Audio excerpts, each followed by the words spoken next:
আজকে আমার এখানে আসার উদ্দেশ্য হলো এই গতবার আমি এখানে আসছিলাম, এবারও আসছি, যে এটার প্রিপারেশনটা কীরকম।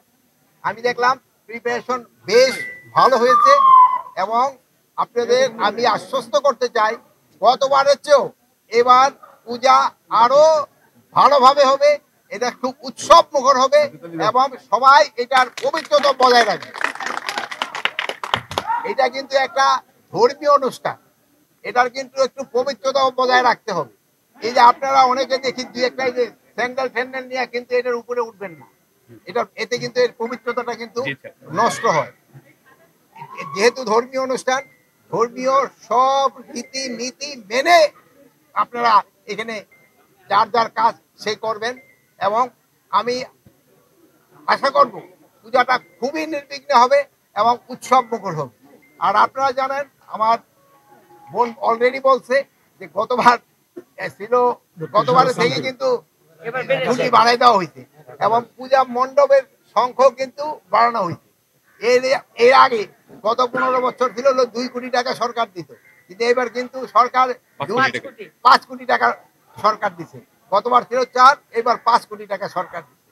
এই জন্য এরপরও যদি কোনো রকমের কোনো ধরনের থাকে, প্রয়োজন থাকে, আমরা অবশ্যই দেখব।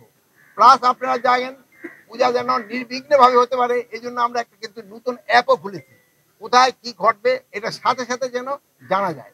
আর আরেকটা জিনিস হলো এবার এটার শান্তি শৃঙ্খলা রক্ষাতে আমরা কিন্তু পূজা কমিটিকেও কিন্তু আমরা অনুরোধ করেছি, তারাও যেটা এটা সব সময় অবজার্ভ করার জন্য তাদেরও কিন্তু 7 জন লোক থাকবে, আমাদের আনসার থাকবে, অন্যান্য আইন শৃঙ্খলা বাহিনীর লোক থাকবে, পুলিশ থাকবে, সাথে সাথে তাদেরও নিজস্ব লোক থাকবে। কোনো 24 ঘন্টা এটা পুরো অবজারভেশনের ভিতরে থাকবে। মানে এটা অবজারভেশন কিন্তু শুরু হয়ে গেছে, মানে পরিচালনা পর্ষদ দিয়া কিছুদিনের ভিতরেই কিন্তু আইন শৃঙ্খলার বাহিনীও লোক চলে আসবে। কিন্তু আপনাদেরকে আমি আমার সবচেয়ে বেশি অনুরোধ হলো এটা পবিত্রতা আপনারা রক্ষা করবেন এবং সব ভালোভাবে যেন সবাই এটা উদযাপন করতে পারে, এটার দিকে খেয়াল করবেন। এটা কিন্তু শুধু হিন্দু ধর্মের লোকে আসে না, সব ধর্মের লোকে কিন্তু এটা দেখার জন্য আসে। এই জন্য সবাই যেন ভালোভাবে দেখতে পারে এটারও তারা ব্যবস্থা করবেন। আর এই যে এইখানকার যে পরিচালনা পর্ষদ আছে তারাও কিন্তু গতবার খুবই সুন্দরভাবে সুষ্ঠুভাবে এবং উৎসব মুখর পরিবেশে এটা কিন্তু করতে পারছে, এবারও তারা করবে এটা আমি আশা করি। আর এখানে আইন শৃঙ্খলা পরিস্থিতি ভালো থাকবে, এখানে কোনো রকমের কোনো অসুবিধা হবে না। কোনো ধরনের কোনো হামলার কোনো হুমকি নাই, সব কিছু ভালোভাবে। তোমরা আপনারা তো শুনছেন আমাদের ভাই বোনেরা অলরেডি কিন্তু তারা বলছে, এখনো আপনারা বাইরের কোনো কথায় কান দিবেন না, আপনারা বাইরের কথায় কোনো কান দিবেন না, এটা যেন ভালোভাবে এটা আপনাদেরও কিন্তু সবাই সাহায্য সহযোগিতা দরকার। এবার ধরেন যে আপনাদের আজকে কিন্তু একসাথে করতে অনেক সময় লেগে গেছে, বাট এটা যেসব ঠাকুর পূজা পরিচালনা করব সেই সময় কিন্তু আমাদের এত কন্ট্রোল করলে হবে না।